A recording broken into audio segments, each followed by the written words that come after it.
Francis Ngannou, the power play. I don't give a shit where Francis ends up or what he does. After today, I don't care what happens to him. Those were Dana White's exact words after Francis Ngannou, the UFC heavyweight champion and one of the most terrifying fighters on the planet, walked away from the organization in January 2023.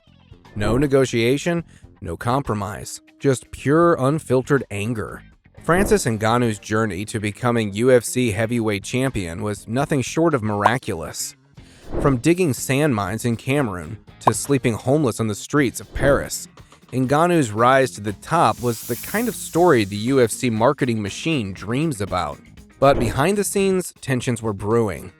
What Francis wanted wasn't just about money. He was pushing for something much more revolutionary. Fighter rights, healthcare, the ability to pursue boxing matches while under UFC contract, and most importantly, more control over his career. The situation reached a boiling point after Ngannou's successful title defense against Cyril Gane at UFC 270. Instead of Dana White placing the belt around Ngannou's waist as tradition dictates, he was nowhere to be found. No congratulations, no post-fight press conference appearance, just a cold absence that spoke volumes. When Ngannou's contract expired, the UFC offered what Dana called the biggest heavyweight deal in company history. But Francis stood firm on his demands for more than just money. Dana's response was brutal. "If you don't want to be here, you don't have to be here." He stripped Ngannou of his title and watched him walk away to pursue boxing matches against Tyson Fury and Anthony Joshua, making millions more than he ever did in the UFC. In interviews afterwards, Dana downplayed Ngannou's significance, saying, "We've had plenty of guys leave here and say they're going to do this and that. At the end of the day, we built a pretty good business here, and we'll figure it out." But the bitterness in his tone was unmistakable. This wasn't just business. This was personal. Tito Ortiz, the original nemesis. Long before Francis Ngannou, there was Tito Ortiz, the original UFC champion to get under Dana White's skin. But what makes this feud unique is that Dana and Tito actually started as friends. Before becoming UFC president, Dana was Tito's manager. They were close, with Dana fighting to get Tito better deals and more recognition. But when Dana and the Fertitta brothers bought the UFC in 2001, everything changed. Suddenly, Dana was on the other side of the negotiating table, and Tito felt betrayed. The light heavyweight champion began holding out for more money, refusing fights, and publicly criticizing the UFC's pay structure. Dana, never one to back down, fired back with personal attacks, calling Tito one of the dumbest human beings I've ever met, and constantly belittling his intelligence in interviews. The feud reached absurd heights in 2007 when they agreed to settle their differences in a boxing match. Yes, you read that right. The UFC president was going to box one of his own champions. They trained, they promoted it, and it was actually scheduled to happen. Dana even released training footage showing him knocking down professional boxers, claiming he was going to knock Tito's head off. But just days before the fight, Tito pulled out, claiming he wasn't being compensated properly. Dana's version? Tito chickened out. This only intensified their hatred, with Tito later showing up to UFC events wearing t-shirts that read, "Dana is my bitch," and Dana continuing to trash Tito at every opportunity. Randy Couture, the Legends Rebellion. Randy Couture was everything the UFC could want in a champion. An Olympic wrestler, a two-division champion, articulate, respectful, and beloved by fans.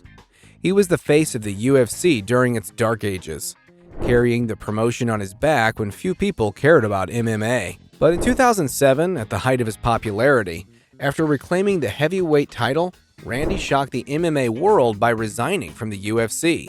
The reason? He wanted to fight Fedor Emelianenko, widely considered the best heavyweight in the world, who wasn't signed to the UFC.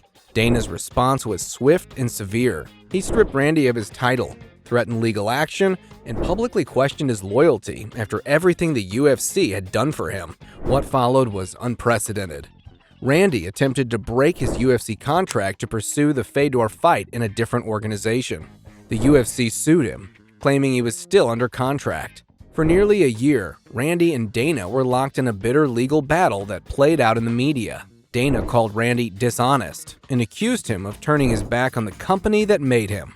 Tyron Woodley, the boring champion. Not all of Dana's feuds with champions were about money or contracts. Sometimes it was simply about fighting style, as was the case with welterweight champion Tyron Woodley. After winning the title in spectacular fashion by knocking out Robbie Lawler in the first round, Woodley's subsequent title defenses were more tactical, strategic affairs that often went to decision.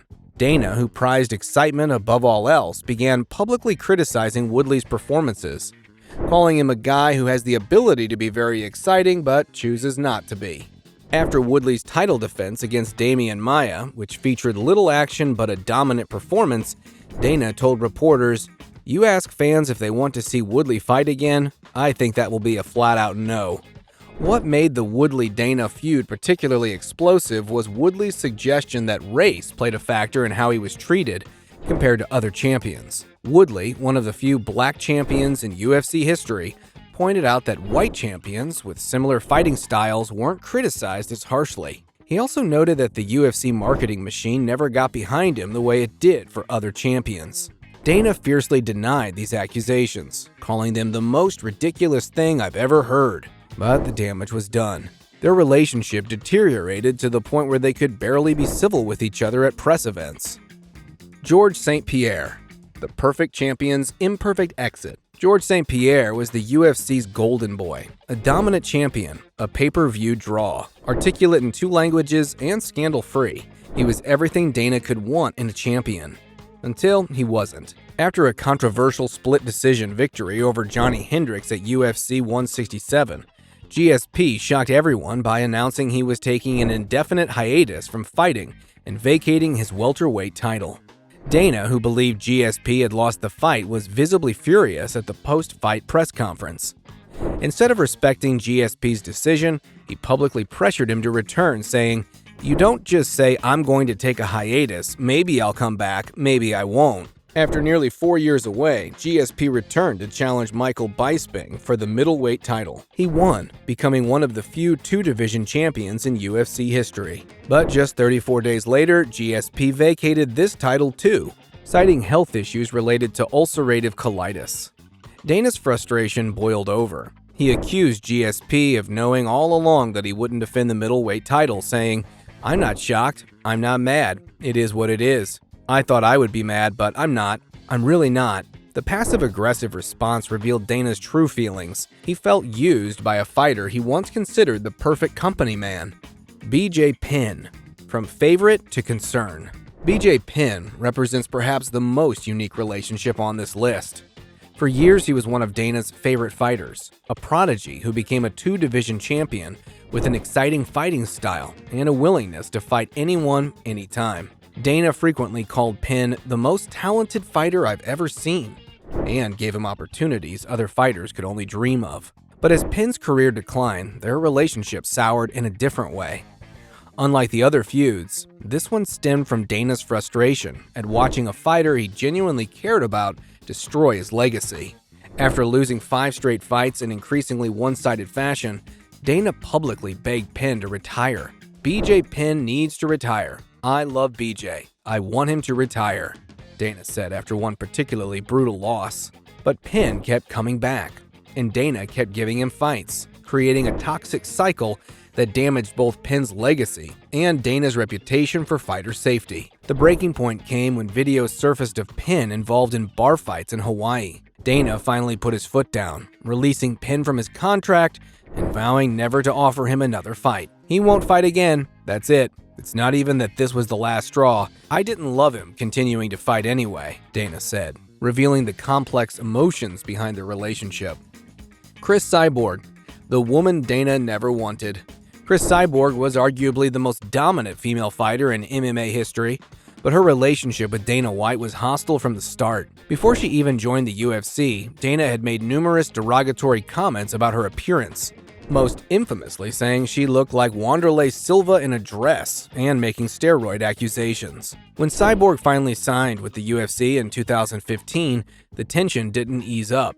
Despite being a massive draw and eventually becoming featherweight champion, Dana constantly undermined her. suggesting she was difficult to work with and unwilling to take certain fights.